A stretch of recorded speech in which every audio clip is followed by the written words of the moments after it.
Hello students, आज वाले lecture से हम स्टार्ट करने वाले हैं बेटा फिजिकल केमिस्ट्री का नया chapter chemical kinetics. Physical chemistry का चैप्टर है बेटा।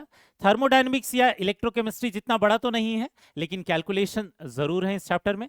और केमिकल काइनेटिक्स चैप्टर में हम पढ़ते किस बारे में है? इसमें हम पढ़ते हैं रिएक्शन के रेट के बारे में, कि कौन सी रिएक्शन कितने जल्दी हो रही है, कितने स्लोअर हो रही है, इसके बारे में। जैसे आप फिजिक्स में क्या पढ़ते हो, किसी भी ऑब्जेक्ट की वेलोसिटी या उसकी स्पीड के बारे में पढ़ते हो, कुछ वैसा ही रिएक्शन की स्पीड के बारे में हम पढ़ते हैं इस चैप्टर में। ठीक है, और इसमें यह भी पढ़ेंगे कि किसी रिएक्शन की स्पीड अगर बहुत कम है तो उसकी स्पीड को बढ़ाने के लिए हमें क्या करना होता है, कौन से फैक्टर्स हैं जिनकी हेल्प से हम रेट ऑफ रिएक्शन को बढ़ा सकते हैं। ठीक है बेटा, तो इस चैप्टर को सीक्वेंस में पढ़ेंगे, 9 पार्ट्स में पढ़ेंगे। और हमारे जितने भी पार्ट हैं बहुत छोटे छोटे पार्ट्स हैं बेटा, हार्डली 1 या 2 लेक्चर्स रहेंगे हर एक पार्ट में। ठीक है, पार्ट 1 जो है आज के लेक्चर से स्टार्ट करेंगे, इंट्रोडक्शन देखेंगे इसमें और पढ़ेंगे average and instantaneous rate of reaction को हम कैसे डिफाइन करते हैं। और फिर नेक्स्ट वाले लेक्चर में इसके बहुत सारे न्यूमेरिकल्स देखेंगे। पार्ट 2 जो रहेगा वो रहेगा रेट लॉ और कौन से फैक्टर्स हैं जो कि रेट लॉ को इन्फ्लुएंस करते हैं। पार्ट 3 रहेगा ऑर्डर एंड मॉलिक्यूलरिटी, बिल्कुल थ्योरेटिकल पोर्शन रहेगा ये। पार्ट 4 में हम पढ़ेंगे जीरो ऑर्डर रिएक्शन। पार्ट 5 में पढ़ेंगे हम first order reaction. First order reaction हमारे पूरे चैप्टर के लिए सबसे ज्यादा इंपॉर्टेंट पोर्शन है, सबसे ज्यादा न्यूमेरिकल हमें फर्स्ट ऑर्डर रिएक्शन के ही सॉल्व करने हैं बेटा। पार्ट 6 जो रहेगा वो रहेगा calculation of order of reaction. बहुत अलग अलग तरीके के जो क्वेश्चंस आते हैं, सारे न्यूमेरिकल इसमें एक साथ देखेंगे। पार्ट 7 जो रहेगा वो रहेगा एनर्जी प्रोफाइल डायग्राम। पार्ट 8 जो रहेगा वो रहेगा effect of temperature and RNS equation, पूरे चैप्टर का second most important topic effect of temperature. और सबसे लास्ट में एक थ्योरेटिकल पोर्शन फिर से पढ़ेंगे बेटा, कौन सा? Collision theory. ठीक है बेटा, तो इस सीक्वेंस में हम इस चैप्टर को कवर करने वाले हैं।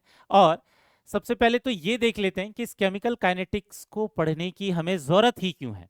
ठीक है, काइनेटिक्स चैप्टर में जितने भी कंसेप्ट हैं उसकी जरूरत क्या है। तो एक्चुअल में होता क्या है कि जो भी हम केमिकल बनाते हैं, इसको हम लोगों ने थर्मोडायनेमिक्स के पहले भी डिस्कस किया हुआ है बेटा। जब भी कोई केमिकल बनाते हैं, किसी भी रिएक्शन से बनाते हैं, जैसे मान लेते हैं ए से बी में कन्वर्ट कर रहे हैं, तो एक्चुअल में अलग अलग चीजों की हमें कैलकुलेशन की जरूरत पड़ती है। पहली चीज ये कि उसमें अमाउंट कितना बनेगा, दूसरी चीज ये कि वो रिएक्शन पॉसिबल है भी या नहीं, रिएक्शन पॉसिबल है भी या नहीं ये हम थर्मोडायनेमिक्स से सीखते हैं। उस रिएक्शन में कितनी हीट रिलीज होगी या कितनी हीट एब्जॉर्ब होगी ये भी हम थर्मोडायनेमिक्स में सीखते हैं। उस रिएक्शन में रिएक्टेंट और प्रोडक्ट का रेशो क्या रहेगा, कितना अमाउंट ऑफ प्रोडक्ट बनेगा, ये हम इक्विलिब्रियम में सीखते हैं। और ये जो रिएक्शन है ये कितने फास्टर होगी या स्लोअर होगी, क्योंकि जितनी भी इंडस्ट्री में केमिकल बनते हैं वो बनते क्यों है? पैसा कमाने के लिए। तो पैसा ज्यादा कमा पाएंगे अगर वो रिएक्शन फास्टर होगी तो। ठीक है, तो उस रिएक्शन को जल्दी करवाना है तो उसके लिए हमें रेट ऑफ रिएक्शन पढ़ना पड़ता है। और उस रेट ऑफ रिएक्शन के बारे में पढ़ते हैं इस चैप्टर में, केमिकल काइनेटिक्स में। ठीक है, लेकिन जो हम रेट ऑफ रिएक्शन पढ़ते हैं वो नॉर्मली कौन से रिएक्शंस के लिए पढ़ते हैं? जो कि मॉडरेट रेट वाली जो रिएक्शन होती है उनके लिए। ठीक है, तो एक्चुअल में टाइप ऑफ रिएक्शंस भी अगर हम स्पीड ऑफ रिएक्शन के हिसाब से बात करें तो बहुत अलग अलग तरीके की होती हैं। कुछ रिएक्शंस होती है जो बहुत ही फास्ट होती हैं। ठीक है, कुछ रिएक्शंस होती हैं जो कि मॉडरेट रेट से होती है, जिनका रेट ना तो बहुत ही ज्यादा फास्ट होता है और ना ही बहुत ही ज्यादा स्लो होता है। और एक ऐसी भी रिएक्शन होती है जो बहुत स्लो स्पीड से होती है, बहुत स्लो रेट से होती है। ठीक है, फास्ट रिएक्शन कहने का मतलब क्या है? जैसे बहुत ज्यादा एसिड बेस रिएक्शंस जो होती हैं ये बहुत फास्टर रिएक्शन होती है एसिड और बेस की। ठीक है, जैसे ये NaCl और जो वाटर बनेगा बहुत फास्टर रिएक्शन होती है। तो हम जनरली केमिकल काइनेटिक्स में ना तो फास्टर रिएक्शन के बारे में पढ़ते हैं ना ही स्लोअर रिएक्शन के बारे में पढ़ते हैं। स्लोअर रिएक्शन कैसे? जैसे rusting of iron. Rusting of iron की डिटेल में हमने प्रोसेस पढ़ रखी है बेटा, रिएक्शंस भी पढ़ रखी है इलेक्ट्रोकेमिस्ट्री में। ठीक है, तो वो बहुत ही स्लो रिएक्शन होती है, कई दिनों के बाद ढंग का हमें रस्ट दिखाई देता है। तो एक्चुअल में हम उन्हीं रिएक्शंस के रेट ऑफ रिएक्शन के बारे में बात करते हैं जिनको बहुत ज्यादा इन्फ्लुएंस कर सकते हैं या जिनको बहुत ज्यादा इन्फ्लुएंस करने की जरूरत पड़ेगी। ठीक है, तो फास्ट रिएक्शन तो पहले ही बहुत ज्यादा फास्टर है, उसे और फास्टर बनाने की हमें जरूरत नहीं पड़ती, तो हम पढ़ते हैं केवल मॉडरेट रेट ऑफ रिएक्शन वाली रिएक्शंस को। ठीक है, जैसे एग्जांपल के लिए अगर H2O2 का डिकम्पोजिशन है, बहुत सारी जो रिएक्शंस है। ठीक है, इनफैक्ट इस चैप्टर में जितनी भी हम रिएक्शंस पढ़ेंगे वो सब क्या होती हैं? मॉडरेट रेट से होने वाली रिएक्शंस हैं। ठीक है बेटा, तो इस तरीके की रिएक्शन के रेट को निकालने के लिए हम क्या पढ़ते हैं, केमिकल काइनेटिक्स पढ़ते हैं। तो शुरुआत वाला जो हमारा पोर्शन रहेगा ये रेट ऑफ रिएक्शन को निकालने के बारे में रहेगा, और फिर जब हम इस चैप्टर के एंड पर पहुंचेंगे तो वहां पर ये देखेंगे कि कौन कौन से फैक्टर्स हैं जो कि रेट ऑफ रिएक्शन को चेंज कर सकते हैं, जिनसे हम रेट ऑफ रिएक्शन को बढ़ा पाएंगे। ठीक है बेटा, तो अब ये देख लेते हैं कि जब भी हम इस चैप्टर में रेट निकालना चाहते हैं, स्पीड ऑफ रिएक्शन निकालना चाहते हैं, तो हमें कौन कौन से टर्मिनोलॉजी की जरूरत पड़ेगी। ठीक है बेटा, तो अब ये स्टार्ट करते हैं कि average rate of disappearance and appearance, ये जो वर्ड्स आएंगे उनका मतलब क्या है, और जब हम इन वर्ड्स को डिटेल में पढ़ लेंगे, इनके कैलकुलेशन समझ लेंगे, उसके बाद उस टर्म पर जाएंगे जिसके लिए हम पूरा चैप्टर पढ़ने वाले हैं, क्या, रेट ऑफ रिएक्शन। तो रेट ऑफ रिएक्शन भी हम पढ़ेंगे, लेकिन उससे पहले इन टर्मिनोलॉजी को पहले डिटेल में पढ़ लेते हैं बेटा। ठीक है, डिसअपीयरेंस का मतलब क्या होता है? डिसअपीयरेंस का मतलब होता है गायब होना। गायब कौन होगा बेटा किसी भी रिएक्शन में? रिएक्टेंट गायब होगा। जैसे एग्जांपल के लिए हमारे पास क्या है, नाइट्रोजन और हाइड्रोजन दोनों रिएक्ट करके क्या बना रहे हैं, NH3 बना रहे हैं। यहां पर टाइम t इक्वल टू 0 पर कुछ कॉन्सेंट्रेशन दे रखा है, किसका, N2H2 और NH3 का। NH3 तो बना ही नहीं है टाइम t इक्वल टू 0 पर, मतलब रिएक्शन स्टार्ट नहीं हुई थी। फिर जब रिएक्शन स्टार्ट हुई time t equal to 10 second पर, जो रिएक्टेंट है वो कम हो गया। जब भी रिएक्शन आगे जाएगी तो हमेशा रिएक्टेंट का अमाउंट धीरे धीरे धीरे धीरे क्या होते जाएगा बेटा, कम होते जाएगा, और वहीं पर जो प्रोडक्ट है उनके अमाउंट धीरे धीरे बढ़ते जाएंगे। तो यहां दिख रहा है time t equal to 10 second पर ये 2 मोलार से, इसका कॉन्सेंट्रेशन लिख रहे हैं बेटा।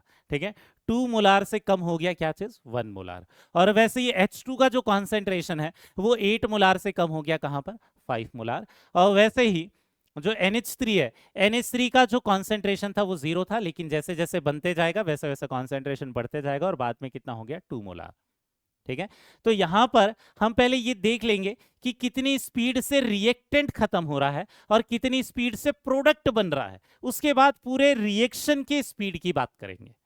ठीक है, तो इसीलिए हम पढ़ रहे हैं रेट ऑफ डिसअपीयरेंस। डिसअपीयरेंस का मतलब है गायब होना।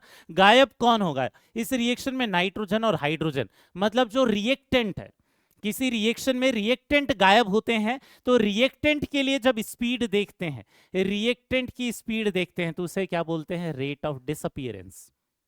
ठीक है, और वैसे ही किसी भी रिएक्शन में क्या होता है, प्रोडक्ट अपीयर होता है, प्रोडक्ट धीरे धीरे हमें दिखाई देने लगता है, बनने लगता है। तो प्रोडक्ट के फॉर्मेशन की जो स्पीड होगी उसे क्या बोलेंगे, रेट ऑफ अपीयरेंस बोलेंगे।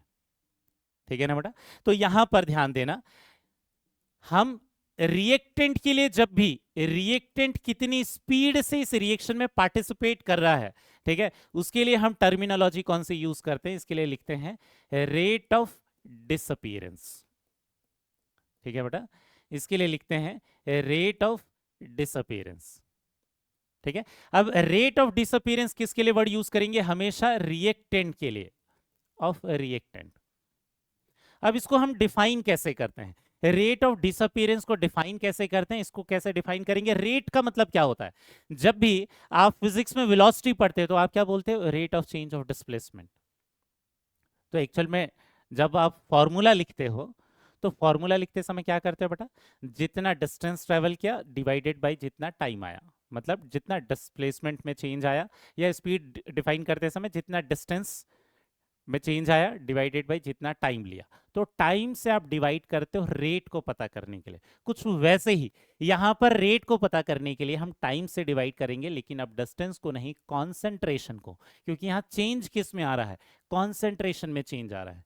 ठीक है बेटा, तो हम क्या कर देते हैं, rate of disappearance of reactant define करने के लिए हम लिखते हैं चेंज इन कॉन्सेंट्रेशन। ठीक है, change in concentration of reactant,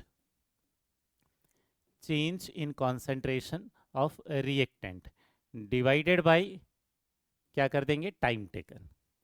जैसे ये सिमिलर कंसेप्ट वैसा ही है बेटा, जैसे आप फिजिक्स में क्या पढ़ते हो, distance divided by time speed के लिए, कुछ वैसे यहाँ पर कॉन्सेंट्रेशन में कितना चेंज आया डिवाइडेड बाय टाइम, इससे हम रेट ऑफ डिसअपीयरेंस। लेकिन डिसअपीयरेंस वर्ड कब यूज करेंगे, जब रिएक्टेंट के लिए लिखेंगे। यहाँ एक और चीज बेटा, यहाँ साइन कौन सा रखेंगे, माइनस। माइनस क्यों रखेंगे, क्योंकि जब भी हम रेट की वैल्यू निकालते हैं तो रेट की वैल्यू निकालते समय हम पॉजिटिव में आंसर करते हैं, पॉजिटिव डाटा आंसर करते हैं।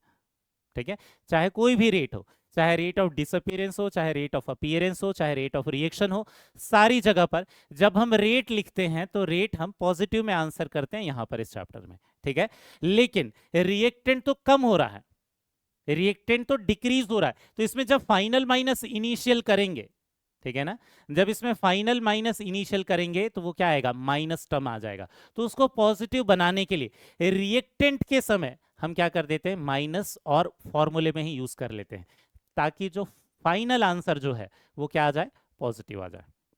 इसी को और कैसे लिख सकते हैं बेटा, इसी को लिख सकते हैं minus R minus R not divided by क्या लिख सकते हैं, टी। ठीक है, या concentration of reactant, concentration of reactant final minus concentration of reactant initial divided by time taken, ऐसा ही लिख सकते हैं, final concentration minus initial concentration divided by time. ठीक है, तो इसी को और क्या शॉर्टकट लिख सकते हैं, minus delta R by delta T. ये सबसे शॉर्टकट तरीका है, इसको देखकर आपको समझ में आ जाएगा। डेल्टा किसके लिए वर्ड यूज करते हैं, डिफरेंस के लिए। तो रिएक्टेंट के कॉन्सेंट्रेशन में, कॉन्सेंट्रेशन को कैसे रिप्रेजेंट करते हैं बेटा, स्क्वायर ब्रैकेट से। मोलैरिटी को, जब भी हम कॉन्सेंट्रेशन की बात करेंगे पूरे चैप्टर में तो हम मोलैरिटी की बात करेंगे। Change in concentration of reactant, R मतलब रिएक्टेंट प्रोडक्ट के लिए पी यूज कर लेंगे। ठीक है, change in concentration of reactant divided by time, लेकिन रिएक्टेंट है इसलिए माइनस साइन यूज कर रहे हैं, क्योंकि ये चेंज माइनस में आएगा, और माइनस माइनस फाइनल जो रेट है वो किस में आना चाहिए बेटा, प्लस में। समझ में आ गया। अब एग्जाम्पल के लिए जैसे हम N2 का रेट देखते हैं, ठीक है, रेट ऑफ डिसअपीयरेंस, ठीक है, rate of disappearance of N2, rate of disappearance of N2 अगर लिखना चाहते हैं तो फॉर्मूला क्या लिखेंगे बेटा, minus delta of concentration of N2 upon delta T. कितना टाइम लगा और कितना कॉन्सेंट्रेशन चेंज हुआ N2 का, तो हम क्या कर देंगे, माइनस इसकी वैल्यू अगर निकालना चाहते हैं तो यहां देखना, N2 का फाइनल कॉन्सेंट्रेशन कितना था बेटा, 1 था।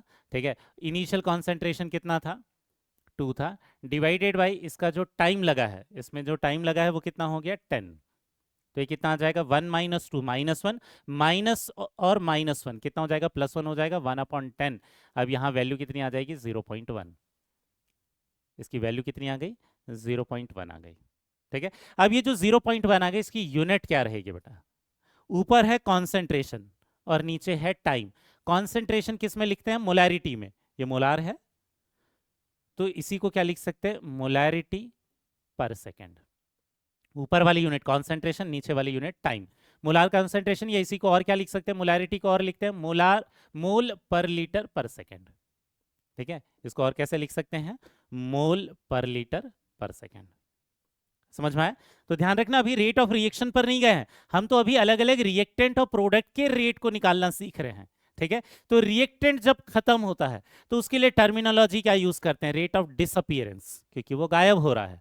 तो हम क्या करेंगे, उसका जो भी चेंज इन कॉन्सेंट्रेशन है डिवाइडेड बाय जितना भी उसमें टाइम लगा है, उसको डिवाइड करने के बाद क्या आ जाएगा, rate of disappearance of reactant आ जाएगा। लेकिन ध्यान आपको क्या रखना है कि फाइनल वाला जो डाटा है वो हमेशा पॉजिटिव होना चाहिए। फॉर्मूले में माइनस लगा है, इसलिए लगा है ताकि फाइनल वाला डाटा क्या आ जाए, पॉजिटिव आ जाए। क्लियर हुआ बेटा। लेकिन यहां तो अभी हमने कैलकुलेट किया सिर्फ N2 के लिए, सिमिलर हम कैलकुलेशन करेंगे किसके लिए बेटा, H2 के लिए। ठीक है, तो अब ये देखते हैं H2 का जो कैलकुलेशन है। ठीक है, इसको चेंज कर लेते हैं बेटा, ठीक है, कलर को चेंज कर लेते हैं। ठीक है, अब यहां देखना, rate of disappearance of H2 जब निकालना चाहते हैं, ठीक है, रेट ऑफ डिसअपीयरेंस, रिएक्टेंट जब भी रहेगा तो उसके लिए वर्ड क्या यूज करेंगे, disappearance. Rate of disappearance of H2 जब निकालेंगे तो इसके लिए फॉर्मूला क्या लिखेंगे, क्योंकि रिएक्टेंट है तो फॉर्मूले में क्या लिखेंगे, minus change in concentration of H2 divided by change in time, या फिर टाइम टेकन। ठीक है, यहां माइनस, अगर आप ध्यान से देखोगे बेटा तो फाइनल कॉन्सेंट्रेशन जो H2 का है वो 5 है, इनिशियल कॉन्सेंट्रेशन कितना है, 8 है, तो ये हो जाएगा 5 माइनस 8 डिवाइडेड बाई टाइम कितना लगा है बेटा, 10। ठीक है, तो यहाँ कितना हो गया, माइनस 3/10 मतलब कितना हो जाएगा, ये -3 और माइनस कितना हो जाएगा, प्लस हो जाएगा बेटा। ठीक है, ये प्लस हो जाएगा तो हम इसे डायरेक्ट मैं लिख दे रहा हूं इसको प्लस 0.3 और यूनिट क्या लिख देंगे मोल पर लीटर पर सेकेंड या मोलैरिटी पर सेकेंड भी लिख सकते हो आप। सारी जगह रेट का यूनिट सेम ही रहेगा क्योंकि ऊपर रहेगा कॉन्सेंट्रेशन, नीचे रहेगा क्या चीज बेटा टाइम। समझ में आ गया ये? तो आपको दिख रहा होगा rate of disappearance of N2 अलग है, rate of disappearance of H2 अलग है। ठीक है, यहां पर क्या दिख रहा है 1 सेकेंड में 0.1 मोलार खत्म हो रहा था N2 का, लेकिन H2 का कितना खत्म हो रहा है 0.3 मोलार।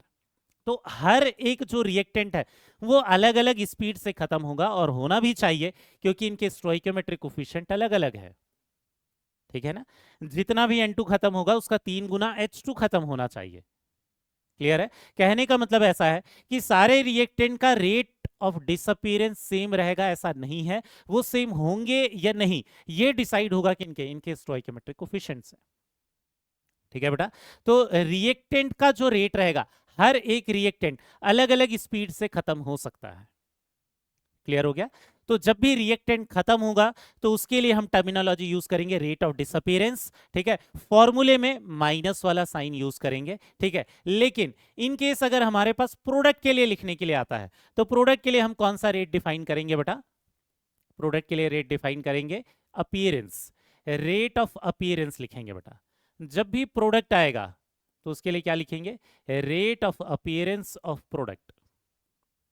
ठीक है, और दूसरी चीज जब भी प्रोडक्ट बनेगा तो प्रोडक्ट का कॉन्सेंट्रेशन बढ़ रहा है तो उसमें फाइनल माइनस इनिशियल वैल्यू हमेशा क्या आएगी पॉजिटिव आएगी। एग्जांपल के लिए यहाँ फाइनल 2 है, इनिशियल 0 है, 2 माइनस 0 क्या आएगा +2 ही आएगा। ठीक है, तो यहां पर फॉर्मूले में माइनस लिखने की जरूरत नहीं है, तो यहां पर क्या लिखेंगे plus change in concentration, change in concentration of product, change in concentration of product divided by क्या कर देंगे बेटा हम time taken.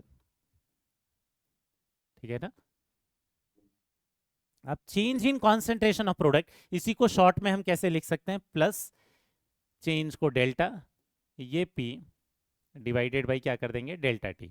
Change in concentration of product divided by time taken, यही क्या हो जाएगा formula rate of appearance of product का। ठीक है, कहने का मतलब अगर हम rate of appearance of NH3 देखें इस रिएक्शन में जो हमने अभी लिखा था, ठीक है, rate of appearance of NH3 अगर देखते हैं, ठीक है, तो rate of appearance of NH3 में आपको क्या दिखाई देगा फाइनल था 2, इनिशियल था 0, तो फाइनल का 2, इनिशियल का 0 और टाइम कितना लगा 10, तो वैल्यू कितनी आ जाएगी बेटा 0.2।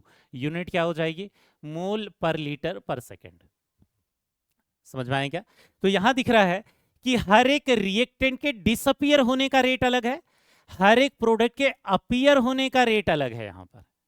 ठीक है, बट फिर रेट ऑफ रिएक्शन कैसे लिखें यही प्रॉब्लम होती है, तो अब उसको पढ़ने वाले हैं रेट ऑफ रिएक्शन को। पहले ये समझ में आ गया होगा बेटा क्या क्या कर रहे हैं हम, हमने अभी पढ़ा है सिर्फ rate of disappearance of reactant and rate of appearance of product, अभी रेट ऑफ रिएक्शन नहीं पढ़ा है क्योंकि रिएक्शन तो अभी भी एक ही है।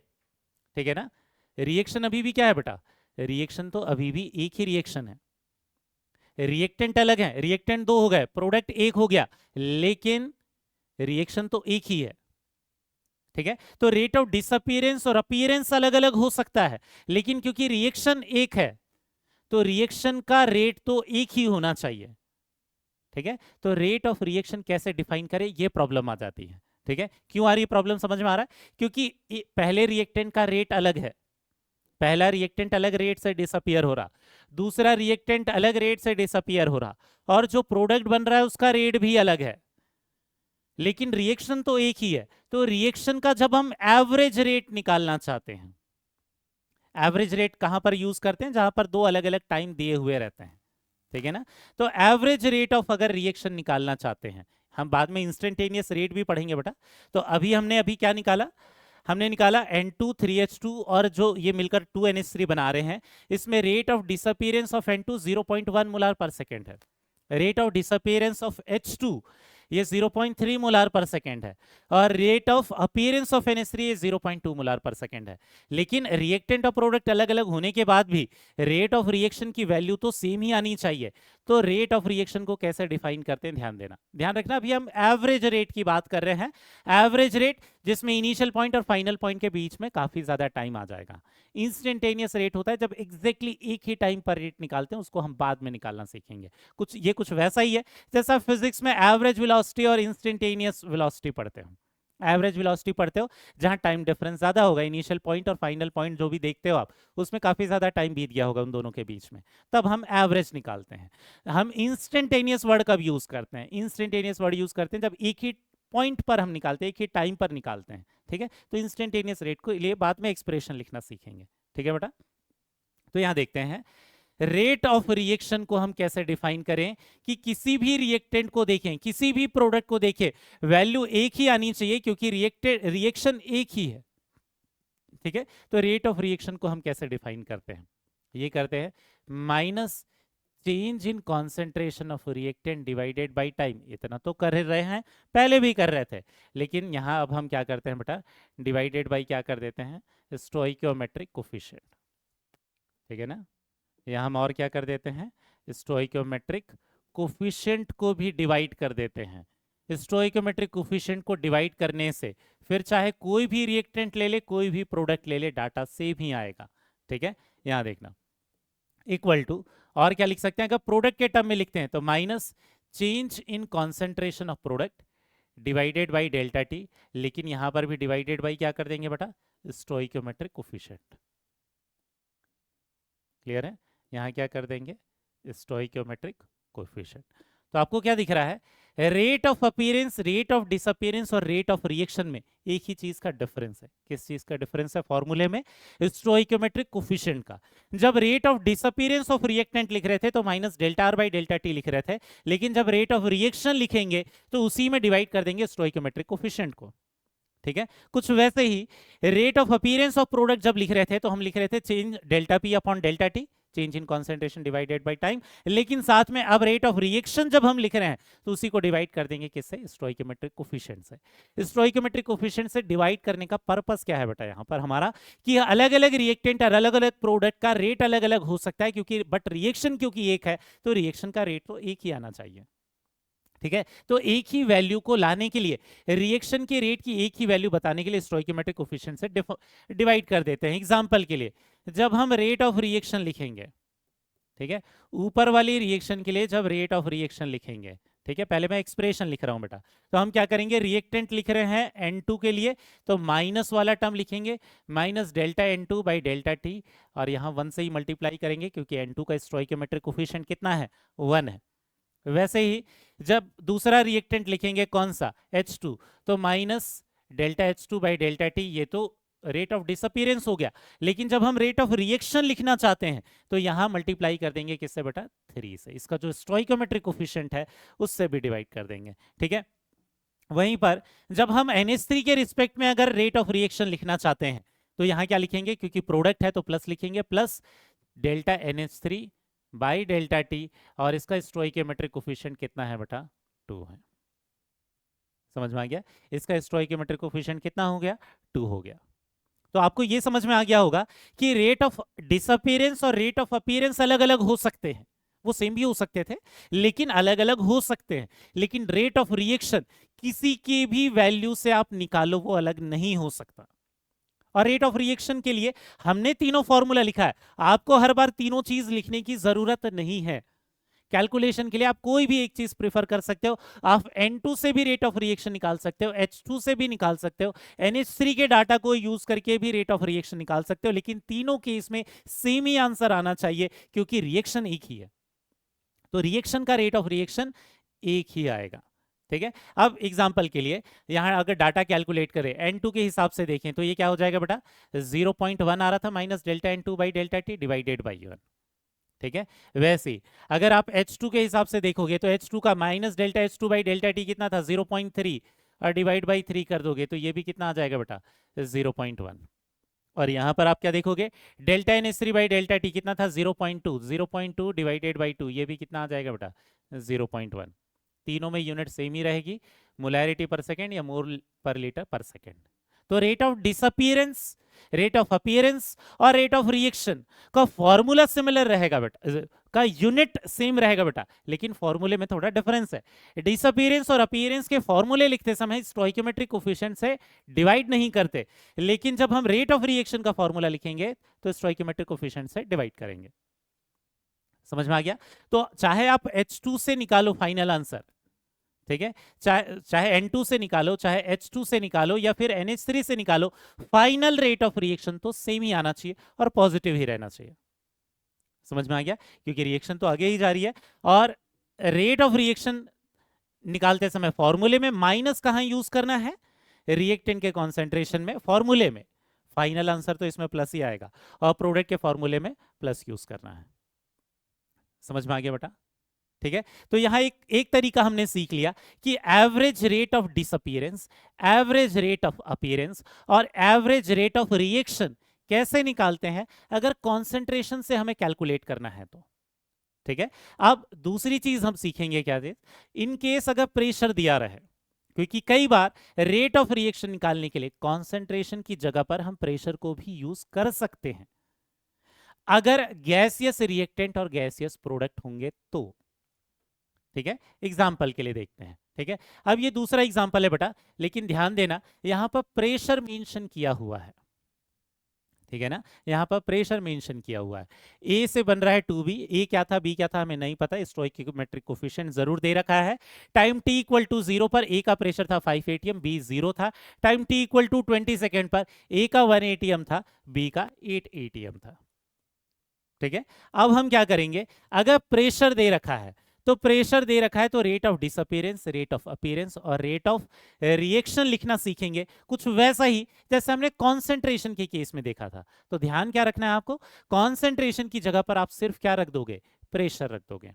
ठीक है, तो rate of disappearance of A आप क्या लिखते थे बेटा, minus change in reactant of concentration of reactant, उसको change in pressure of reactant कर देंगे। इसे क्या कर देंगे, माइनस डेल्टा, यहां पर रख देंगे pressure of reactant divided bye क्या कर देंगे, डेल्टा टी। ठीक है, वैसे ही जब rate of appearance of B लिखेंगे लेकिन प्रेशर के टर्म में लिखेंगे कॉन्सेंट्रेशन की जगह पर, तो अपीयरेंस जब भी लिखते हैं तो प्रोडक्ट के लिए लिखते हैं तो यहां प्लस लिखेंगे, प्लस लिख देंगे delta change in pressure of product, change in pressure of product divided by delta T. ठीक है, और जब रेट ऑफ रिएक्शन लिखेंगे तो क्या करेंगे बेटा, रेट ऑफ रिएक्शन लिखते समय आपको समझ में आ गया होगा, चाहे हम रिएक्टेंट के हिसाब से लिखें या प्रोडक्ट के हिसाब से लिखें, वो पी प्रेशर के लिए बेटा। ठीक है ना, वो चाहे रिएक्टेंट के हिसाब से लिखे या प्रोडक्ट के हिसाब से लिखे, नीचे डिवाइड क्या कर देंगे, स्टोइकोमेट्रिक कोफिशिएंट से। ठीक है, तो यहां ध्यान देना, rate of reaction, rate of reaction के लिए क्या करेंगे, minus change in pressure, change in pressure of reactant divided by time, और डिवाइडेड बाय और क्या कर देंगे बेटा, स्टोइकोमेट्रिक कोफिशिएंट। ठीक है, वैसे ही अगर प्रोडक्ट के हिसाब से लिखेंगे तो प्लस चेंज इन प्रेशर, ठीक है, डिवाइडेड बाय डेल्टा टी, और डिवाइडेड बाय क्या कर देंगे, स्टोइकोमेट्रिक कोफिशिएंट। समझ में आ गया बेटा? ठीक है, तो ये पी से आपको कंफ्यूजन नहीं होना चाहिए कि ये प्रोडक्ट है या रिएक्टेंट। ठीक है, यहां पर ध्यान रखना, ये क्या है बेटा, प्रेशर है, ये प्रेशर है रिएक्टेंट का, यहां डेल्टा प्रेशर लिख रहे हैं हम किसका, प्रोडक्ट का। ठीक है, एग्जैक्टली तरीका वही है, बस हम कॉन्सेंट्रेशन की जगह पर क्या यूज करें, प्रेशर यूज करें। अब इसी की वैल्यू अगर आपको कैलकुलेट करना है तो क्या करोगे, यहां पर माइनस रख दिया, रिएक्टेंट कौन सा है, ए है बेटा, ए है तो फाइनल वाला प्रेशर 1, इनिशियल वाला 5, और टाइम कितना लग रहा है इसमें, 20 लग रहा है। ठीक है ना, इसकी वैल्यू कैलकुलेट करके आप निकाल सकते हो, ये माइनस और माइनस प्लस हो जाएगा, प्लस 4 डिवाइडेड बाई क्या हो जाएगा, 20, 1/5, 1/5 मतलब कितना हो जाएगा, ये 0.2। ठीक है, ये हो जाएगा 0.2 यूनिट, लेकिन अब चेंज हो जाएगी। पहले वाले केस में जब हम कॉन्सेंट्रेशन की हेल्प से एवरेज रेट ले रहे थे तो वहां मोलैरिटी ले रहे थे, लेकिन अब क्या है, एटीएम है, तो यहां प्रेशर वाली यूनिट आ जाएगी बेटा, यहां हो जाएगा 0.2 एटीएम पर सेकेंड। समझ में आ गया होगा आपको? ठीक है, वैसा ही change in pressure of product के हिसाब से अगर हम रेट ऑफ रिएक्शन निकालते हैं तो देख लेते हैं फाइनल वाला प्रोडक्ट का कितना है। यहाँ तो प्लस ही साइन यूज करेंगे, फाइनल 8 इनिशियल 0 डिवाइडेड बाई कितना हो गया बेटा 20। तो आपको क्या दिखेगा 8/20 मतलब कितना हो जाएगा ये 2/5 हो जाएगा। और इसी को हम क्या लिख सकते हैं 0.4 यूनिट क्या हो जाएगी, यहाँ यूनिट क्या हो जाएगी बेटा, ये भी आ जाएगा कितना 0.4 ATM पर सेकेंड। यूनिट तो सेम ही रहेगा बेटा, ठीक है। ऊपर वाली जो यूनिट थी ये वाली यूनिट सेम ही रहेगी, लेकिन वैल्यू अलग आ रही है, दिख रहा है। Rate of disappearance of reactant pressure के टर्म में अलग आया है, rate of disappearance of product pressure के टर्म में अलग आया है। यूनिट अलग है, मैग्नीट्यूड यूनिट सेम है, मैग्नीट्यूड अलग अलग है, ठीक है। लेकिन अब जब रेट ऑफ रिएक्शन निकालेंगे तो हम क्या करेंगे, डिवाइडेड बाई स्टोइकोमेट्रिक कोफिशिएंट भी करना है। तो अगर आप रेट ऑफ रिएक्शन निकाल रहे हो, रेट ऑफ रिएक्शन निकाल रहे हो किसके हिसाब से, रिएक्टेंट के हिसाब से, ए के हिसाब से, ठीक है ना। तो यहां पर क्या कर दोगे, ये 0.2, ठीक है, वहां 0.2 आया था, डिवाइडेड बाई उसका स्टोइकोमेट्रिक कोफिशिएंट कितना है 1, तो वैल्यू कितनी आ जाएगी 0.2 ATM पर सेकेंड, ठीक है। ये किससे निकाला है, ए की हेल्प से निकाला है। वैसे अगर बी की हेल्प से निकालोगे, बी के डाटा से निकालोगे, तो बी का डाटा क्या है, चेंज इन कॉन्सेंट्रेशन कितना है बेटा, ये 0. चेंज इन प्रेशर कितना है 0.4 ATM है, लेकिन डिवाइडेड बाय स्टोइकोमेट्रिक कोफिशिएंट कर दोगे, स्टोइकोमेट्रिक कोफिशिएंट कितना है 2। तो फाइनल आंसर रेट के लिए चाहे किसी भी डाटा से आप निकालो सेम ही आना चाहिए। समझ में आ गया। तो कहने का मतलब क्या है, यहां तक अभी अब हमने दो चीजें सीख ली है। पहली चीज, rate of disappearance, rate of appearance और रेट ऑफ रिएक्शन अलग अलग चीजें हैं। रेट ऑफ डिसअपीयरेंस केवल रिएक्टेंट के लिए इंडिविजुअली अलग अलग लिखते हैं, रेट ऑफ अपीयरेंस केवल प्रोडक्ट के लिए अलग अलग लिखते हैं, रेट ऑफ रिएक्शन पूरी रिएक्शन के लिए एक ही डाटा आता है, ठीक है। दूसरी चीज हमने ये सीखा कि रेट ऑफ डिसअपीयरेंस, अपीयरेंस और रेट ऑफ रिएक्शन हम कॉन्सेंट्रेशन के टर्म में भी लिख सकते हैं और प्रेशर के टर्म में भी लिख सकते हैं। हम किसी भी टर्म से लिखें, दोनों जगह यूनिट अलग अलग रहेगी, लेकिन फॉर्मूला जो है लिखने का जो तरीका है वो सिमिलर रहेगा। वहां पर जब कॉन्सेंट्रेशन लिख रहे थे तो मोलैरिटी ले रहे थे, तो कॉन्सेंट्रेशन वाला टर्म ले रहे थे। यहां पर जब प्रेशर वाला टर्म ले रहे हैं तो यहां प्रेशर की वैल्यू लिख रहे हैं। बस कॉन्सेंट्रेशन को प्रेशर से रिप्लेस कर देना है। दोनों जगह फॉर्मूला लिखने का तरीका क्या रहेगा, सेम ही, बस कॉन्सेंट्रेशन की जगह पर प्रेशर ले लेना है। क्लियर हो गया बेटा। अब इसी पर बेस्ड जो हमने एक्सप्रेशन लिखना सीखा है रेट ऑफ डिसअपीयरेंस, अपीयरेंस और रिएक्शन का, ठीक है, उसके लिए कुछ क्वेश्चंस देख लेते हैं, ठीक है। ये हमारे पास एक एग्जांपल हमने लिया हुआ है H2 + I2, ये बना रहा है 2HI। आपको करना क्या है, आपको केवल एक्सप्रेशन देखना है बेटा, कैलकुलेशन नहीं, ठीक है। हम कैलकुलेशन वाले क्वेश्चन भी देखेंगे और इनफैक्ट नेक्स्ट वाले लेक्चर में तो इसके कैसे अलग अलग तरीके के क्वेश्चन बनते हैं डिसअपीयरेंस, अपीयरेंस और रेट ऑफ रिएक्शन से रिलेटेड, वो ढेर सारे केवल न्यूमेरिकल ही सॉल्व करेंगे नेक्स्ट वाले लेक्चर में। अभी के लिए ये बेसिक चीजें आपको सीखनी है बेटा। एक्सप्रेशन खुद से ट्राई कर सकते हो क्या, rate of disappearance of H2 कैसे लिखोगे, क्योंकि रिएक्टेंट है तो माइनस वाला टर्म लिखोगे, माइनस ΔH2/ΔT। लेकिन जब डिसअपीयरेंस है तो डिवाइडेड बाय स्टोइकोमेट्रिक कोफिशिएंट नहीं करोगे, ठीक है। इसके बाद I2 के लिए क्या लिखोगे, इसके लिए भी लिखोगे माइनस वाला टर्म लिखोगे, क्योंकि रिएक्टेंट है, माइनस ΔI2/ΔT, ठीक है। फिर इसके बाद HI के अपीयरेंस के लिए लिखोगे तो कैसे लिखोगे बेटा, प्लस करके लिखोगे, क्योंकि ये प्रोडक्ट है, ये हो जाएगा plus change in concentration of HI divided by क्या हो जाएगा ΔT, ठीक है। अगेन यहाँ स्टोइकोमेट्रिक कोफिशिएंट से डिवाइड करने की जरूरत नहीं, इनमें तो कोई फर्क नहीं पड़ता, इनमें तो 1 ही था। यहाँ ध्यान रखना है, यहाँ अपीयरेंस लिखते समय 2 से डिवाइड नहीं कर दोगे, रेट ऑफ रिएक्शन का जब फॉर्मूला लिखोगे तब करोगे। अब रेट ऑफ रिएक्शन तीनों के हिसाब से लिखें तो ये हो जाएगा माइनस ΔH2/ΔT और ये हो गया 1, इससे तो कोई फर्क ही नहीं पड़ा 1 से, ठीक है। और ये माइनस ΔI2/ΔT और ये कितना हो गया 1। और वैसे ही HI के लिए क्या कर देंगे, प्लस ΔHI/ΔT डिवाइडेड बाई क्या कर देंगे बेटा 2। समझ में आ गया। अब जब रेट ऑफ रिएक्शन लिख रहे हैं तो HI का स्टोइकोमेट्रिक कोफिशिएंट डिवाइड करके लिखना पड़ेगा। समझ में आ गया क्या बेटा? तो आगे वाला जो क्वेश्चन है इसके लिए एक्सप्रेशन रेट ऑफ रिएक्शन का लिखना है सबके रिस्पेक्ट में, Br2 के, Br माइनस के, H प्लस के, Bro3 माइनस के, सबके रिस्पेक्ट में आपको रेट ऑफ रिएक्शन का एक्सप्रेशन लिखना है। लिख लोगे? रेट ऑफ रिएक्शन क्या लिख देंगे हम यहाँ पर? Delta Br minus divided by delta T, लेकिन क्योंकि रिएक्टेंट है तो यहाँ सामने क्या लगेगा? माइनस। और रेट ऑफ रिएक्शन क्योंकि लिख रहे हैं, अभी मैंने डिसअपीयरेंस अपीयरेंस लिखने के लिए नहीं बोला, तो रेट ऑफ रिएक्शन लिख रहे हैं तो डिवाइडेड बाई क्या हो जाएगा? ये 5। ठीक है, स्टोइकोमेट्रिक कोफिशिएंट लेना पड़ेगा आपको। ठीक है, इक्वल टू, ये भी रिएक्टेंट है तो ये माइनस हो जाएगा, चेंज इन कॉन्सेंट्रेशन ऑफ क्या हो जाएगा? Bro3 माइनस डिवाइडेड बाई क्या हो जाएगा बेटा? ये डेल्टा टी, और इसका स्टोइकोमेट्रिक कोफिशिएंट तो कितना है? 1 ही है।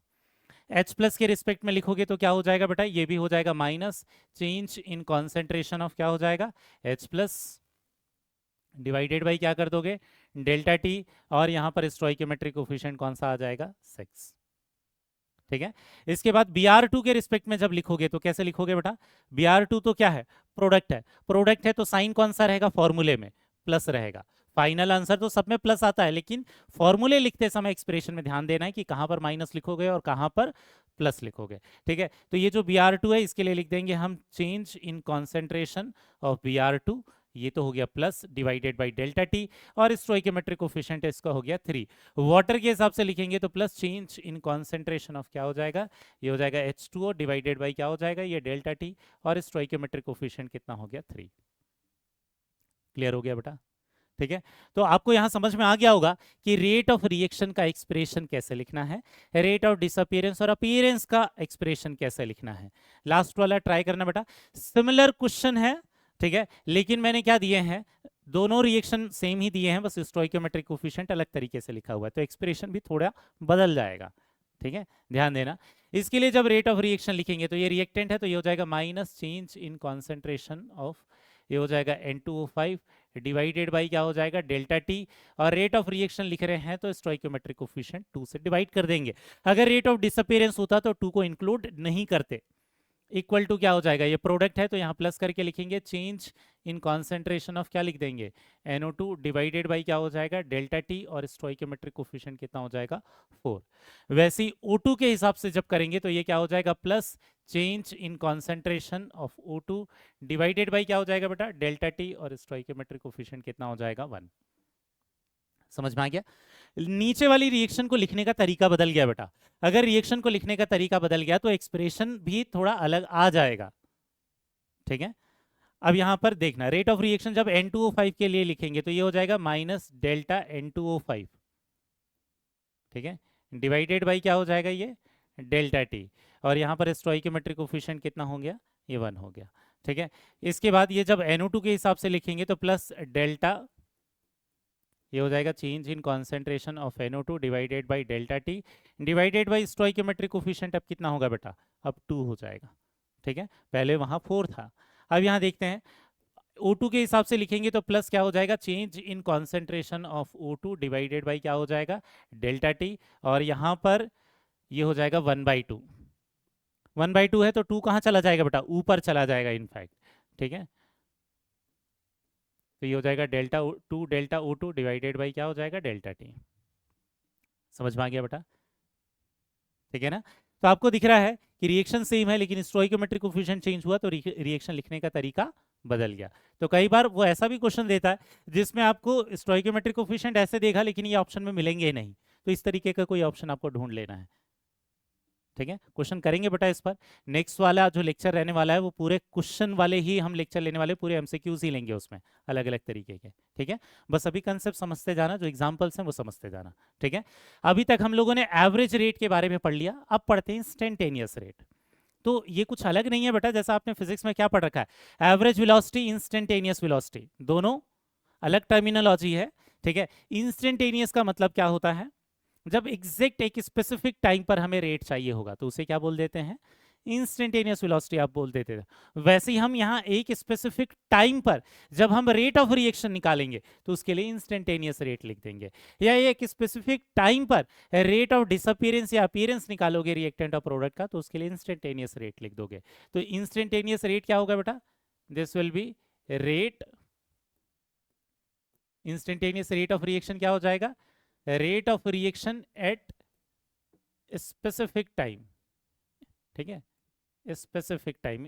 एग्जाम्पल के लिए जैसे अगर ये रिएक्शन हो रही है A to 2B, ठीक है, तो time t equal to 1 second से लेकर time t equal to 10 second के बीच में जो एवरेज रेट रहेगा, जो एवरेज रेट रहेगा दो अलग अलग टाइम पर, उसे हम एवरेज रेट बोलते हैं, ठीक है, दो अलग अलग टाइम के बीच में जब निकालते हैं।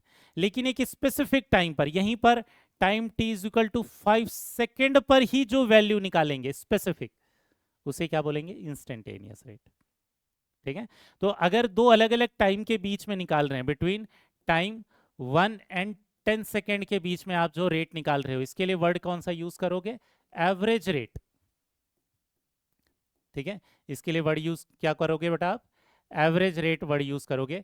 वहीं पर एक time t equal to exact 5 second पर जो आप रेट निकालोगे, उसके लिए आप वर्ड कौन सा यूज करोगे, इंस्टेंटेनियस रेट, ठीक है ना। इसके लिए आप वर्ड यूज करोगे इंस्टेंटेनियस रेट।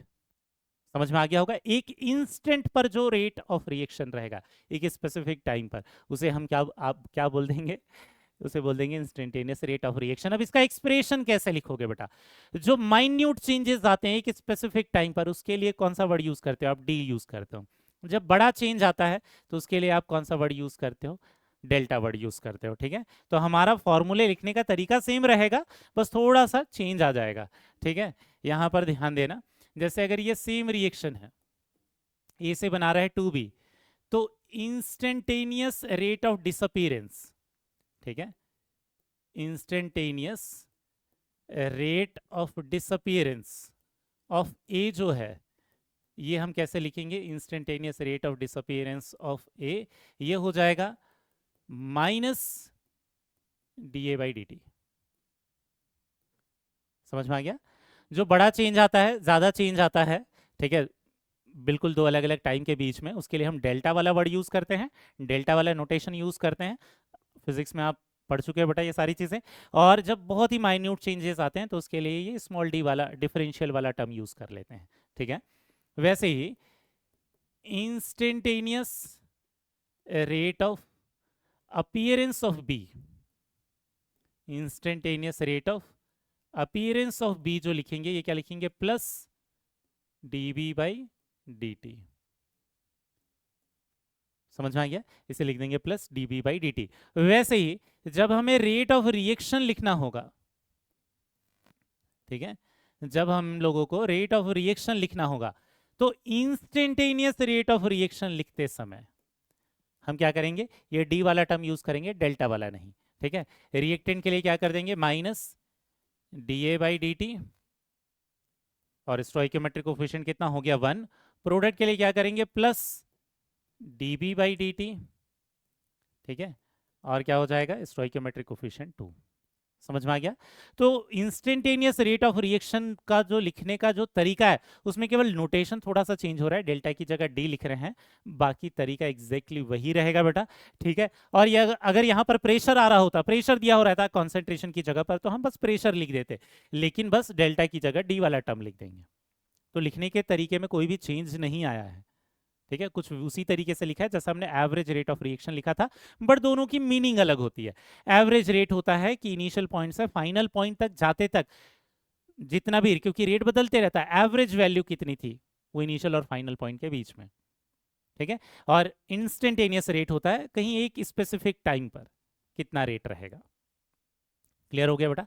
इसी को आप ग्राफिकली समझते हैं कि जो एवरेज रेट ऑफ रिएक्शन है और इंस्टेंटेनियस रेट ऑफ रिएक्शन है उसको कैसे देखेंगे, ठीक है।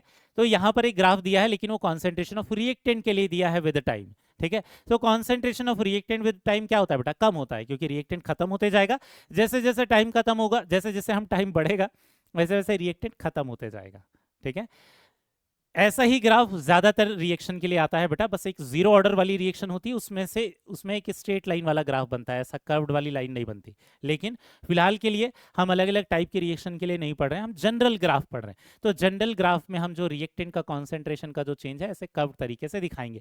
आपको दिख रहा है कि रिएक्टेंट का कॉन्सेंट्रेशन बहुत पहले बहुत तेजी से के साथ चेंज हुआ, फिर थोड़ा थोड़ा चेंज हुआ, और फिर बहुत नेग्लिजिबल चेंज आ रहा है, ठीक है, कॉन्सेंट्रेशन ऑफ रिएक्टेंट कम ही होगा टाइम के साथ, ठीक है, लेकिन वो कितनी स्पीड से कम हो रहा है ये बदलते जा रहा है। शुरुआत में बहुत तेजी से एकदम से बदला, एकदम से कम आया, फिर थोड़ा थोड़ा थोड़ा, फिर ये जो चेंजेस आ रहे हैं वो बहुत कम होते जा रहे हैं टाइम के बढ़ने के साथ। तो होता क्या है, जैसे जैसे टाइम बढ़ता है ज्यादातर रिएक्शन के लिए जनरली रेट ऑफ रिएक्शन कम होते जाता है, ठीक है। तो हम जब एवरेज रेट निकालेंगे इस ग्राफ को देखकर तो कैसा एक्सप्रेशन लिखेंगे, क्योंकि ये रिएक्टेंट है तो आपको दिख रहा है R2 ये फाइनल कॉन्सेंट्रेशन हो गया, R1 ये इनिशियल कॉन्सेंट्रेशन हो गया, बाद वाला टाइम T2 था, इनिशियल वाला पॉइंट कौन सा था, T1 था। तो जब हम एवरेज रेट का एक्सप्रेशन लिखेंगे तो क्या लिखेंगे बेटा, minus final concentration of reactant, initial concentration of reactant, ठीक है, डिवाइडेड बाई क्या कर दोगे आप, T2 माइनस T1। समझ में आ गया, ठीक। माइनस वाला टर्म लिखना पड़ेगा क्योंकि आप रिएक्टेंट के लिए लिख रहे हो, लेकिन अगर आप स्पेसिफिक टाइम T3 पर, मान लेते हैं ये टाइम कौन सा है, T3, इस पॉइंट पर अगर आप इंस्टेंटेनियस रेट निकालना चाहते हो किसी भी एक स्पेसिफिक टाइम पर, तो आप उस पर टेंजेंट ड्रॉ कर लोगे, उस टेंजेंट का जो भी स्लोप रहेगा, कुछ ऐसा ही तो आप पढ़ते हो बेटा, ठीक है। इंस्टेंटेनियस वेलोसिटी निकालने के लिए आप क्या बोलते हो कि जो भी वो जो स्लोप की वैल्यू जो रहेगी कर्व की, वही क्या रहेगा, ठीक है ना, वही इंस्टेंटेनियस वेलोसिटी रहता है, कुछ वैसा ही यहाँ पर इंस्टेंटेनियस रेट रहेगा, ठीक है। तो इंस्टेंटेनियस रेट का जब आप एक्सप्रेशन लिखोगे तो ये माइनस लिखोगे, माइनस dr/dt, लेकिन ये किसके बराबर हो जाएगा बेटा, ये स्लोप के बराबर हो जाएगा, स्लोप एट पॉइंट T3, ठीक है। अगर इंस्टेंटेनियस रेट एट T3 चाहिए आपको, ठीक है, तो जब भी इंस्टेंटेनियस रेट बोलेगा तो किसी एक स्पेसिफिक टाइम की वैल्यू देगा, हर बार इंस्टेंटेनियस रेट सेम नहीं रहेगा बेटा। आपको दिख रहा है कि यहाँ पर स्लोप बहुत अलग था, यहाँ पर स्लोप और भी कम था, यहाँ पर स्लोप का मैग्नीट्यूड और भी कम हो गया। तो जैसे जैसे टाइम जाते जाता है वैसे वैसे रेट की वैल्यू ज्यादातर रिएक्शन में क्या होते जाती है, कम होते जाती है, स्लोप चेंज होते जा रहा है, ठीक है ना। तो स्लोप से क्या निकालते हैं, इंस्टेंटेनियस रेट, और वो जो डिफरेंस से है उस फॉर्मूले से क्या निकालते हैं, एवरेज रेट, ठीक है। और जनरली आपको क्या ध्यान रखना है, generally rate of reaction, generally rate of reaction decreases with time. एक जीरो ऑर्डर वाली रिएक्शन होती है बेटा, उसके लिए ऐसा नहीं होता, ठीक है, बट हम लोगों ने अभी वो जीरो ऑर्डर रिएक्शन पढ़ा नहीं है, बस वो स्पेसिफिक केस है, उसको छोड़कर बाकी सारे केसेस में ये रेट ऑफ रिएक्शन क्या होता है, डिक्रीज होता है टाइम के बढ़ने के साथ, ठीक है। तो आपको गलती नहीं होनी चाहिए, इसलिए मैं लिख ही देता हूँ यहाँ पर, except zero order. Zero order वाली रिएक्शन को अगर छोड़ दें तो बाकी सारी रिएक्शंस में क्या होता है, रेट जैसे जैसे टाइम आगे जाते जाते हैं वैसे वैसे रेट ऑफ रिएक्शन या रेट ऑफ डिसअपीयरेंस और अपीयरेंस भी कम होते जाता है। समझ में आ गया। यहाँ रिएक्टेंट का कॉन्सेंट्रेशन नहीं था तो इसी को रेट ऑफ रिएक्टेंट का मतलब स्टोइकोमेट्रिक कोफिशिएंट आपको नहीं पता, तो ये जो रेट ऑफ डिसअपीयरेंस है उसी को रेट ऑफ रिएक्शन की तरह भी आप ले सकते हो, कोफिशिएंट 1 अज्यूम करके, ठीक है। अब इसके बाद नेक्स्ट वाला ग्राफ देखते हैं, लेकिन नेक्स्ट वाला जो ग्राफ है वो किसके लिए है बेटा, नेक्स्ट वाला ग्राफ है प्रोडक्ट के लिए, ठीक है। Concentration of product versus time का ग्राफ है। अब हमें पता है कि जब भी प्रोडक्ट बनता है तो हमेशा टाइम जैसे जैसे आगे जाएगा वैसे वैसे प्रोडक्ट की क्वांटिटी बढ़ेगी, ठीक है ना। रिएक्टेंट का कॉन्सेंट्रेशन कम हो रहा था, प्रोडक्ट का कॉन्सेंट्रेशन बढ़ते जाएगा, ठीक है। अगेन अब टाइम T1 और T2 के बीच में जब एवरेज रेट लिखेंगे तो क्या लिखेंगे बेटा, यहां पर साइन कौन सा यूज करेंगे फॉर्मूले में, plus concentration at time T2, concentration of product, ठीक है, minus concentration of product at time T1 जो कि है P1, तो और डिवाइडेड बाय टाइम क्या कर देंगे, T2 माइनस T1। ये वाला जो एक्सप्रेशन होगा ये किसका हो जाएगा, एवरेज रेट का हो जाएगा, ठीक है। आप इसको एवरेज रेट ऑफ अपीयरेंस भी बोल सकते हो, और क्योंकि आपको स्टोइकोमेट्रिक कोफिशिएंट नहीं दिया है तो हम इसको अज्यूम कर सकते हैं average rate of reaction, but अगर क्वेश्चन में स्टोइकोमेट्रिक कोफिशिएंट दिया रहता तो डिवाइडेड बाय स्टोइकोमेट्रिक कोफिशिएंट भी करते हैं, ठीक है। वैसे इंस्टेंटेनियस रेट क्या हो जाएगा, इंस्टेंटेनियस रेट अगर मान लेते हैं हमें इस पॉइंट पर चाहिए, ये वाला टाइम कौन सा है, T3, हमें चाहिए इंस्टेंटेनियस रेट एट T3, ठीक है। तो इंस्टेंटेनियस रेट एट T3 को डिनोट करने के लिए क्या करेंगे, प्लस dp/dt, ठीक है, या और क्या बोल सकते हैं, इसकी वैल्यू कैसे निकालेंगे, स्लोप एट पॉइंट T3। इस पॉइंट पर ये जो भी स्लोप होगा, जो ये ग्रीन कलर की जो स्ट्रेट लाइन से क्या दिख रहा है, इससे स्लोप निकाल सकते हैं हम इस वाली लाइन से, ठीक है। वो जो भी स्लोप की वैल्यू रहेगी वही क्या हो जाएगा, उसका इंस्टेंटेनियस रेट उस टाइम पर।